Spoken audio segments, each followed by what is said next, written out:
use the cylinder for training musculature in the spinal column that's very deep. And we know from the research that the deepest layer are frequently inhibited when spinal pain is present.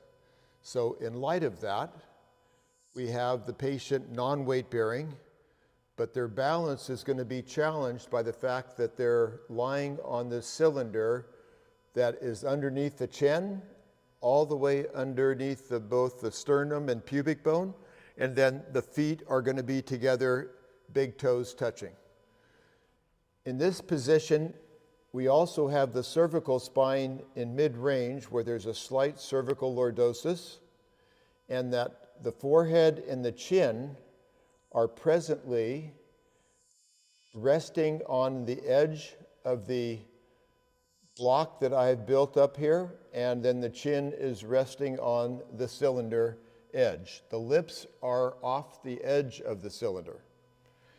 We'll start off in the lowest level with the hands against the side of the hip joints, thumbs on the floor for balance. And then the legs are relaxing. We'll start just totally relaxed with knees on the floor.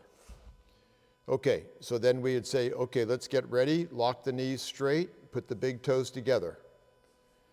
Elbows are stretched down and straight, but thumbs are still touching.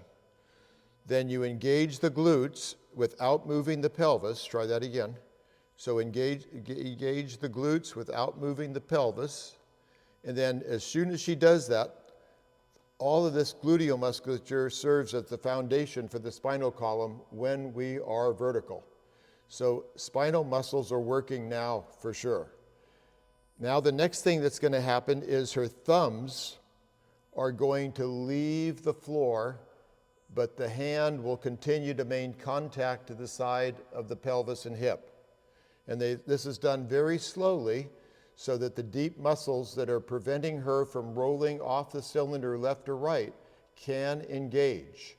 I can feel more superficial muscles right here, like the trapezius muscle that would tend to tense up when you're in stress.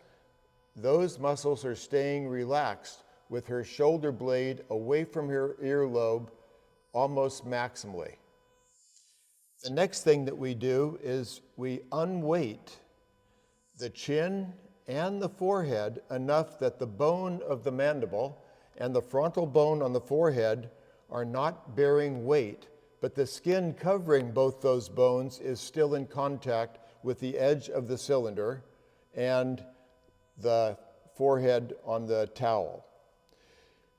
As she squeezes her glutes, then if we can take it up another notch, we'll have one hand move laterally to the side and it'll go out away from the torso. As it does, she feels the challenge that she's resisting a torsional force with one arm moving out away from the midline of the body and her having to recruit more musculature in the spinal column to prevent a loss of balance. So the brain can feel that she's on something unstable and recruits those deep muscles. As she challenges the twisting or torsional force even more, by moving the arm out, there's more recruitment that goes on. We oftentimes will find that one side will have an easier time than, say, the opposite side. So Kate's right arm is now moving out, and she's doing this slowly so that she can recruit. As she's challenged, she feels that she needs to focus because she's recruiting more muscles to prevent a fall, moving her body to the right. When she goes to the point where she feels she is at risk of falling, she stabilizes, shows control, and returns the arms in. And then this process would go on for a running time, building up from 30, 45, 60 seconds, sometimes even 2 minutes. Then to rest, knees should go on the floor and the forehead and the chin fully relax on the supports underneath them. To upgrade this, we would then lock out as we did in the beginning, but the hands will stay here right by the shoulders. So knees are straight, big toes are touching, glutes are recruited without any pelvic motion. Hands slowly come up with thumbs coming to the shoulders. And then the chin and forehead are unweighted so that the bone is no longer bearing weight on the surfaces they were, but the skin of those surfaces on the skull and the chin is still touching the supports.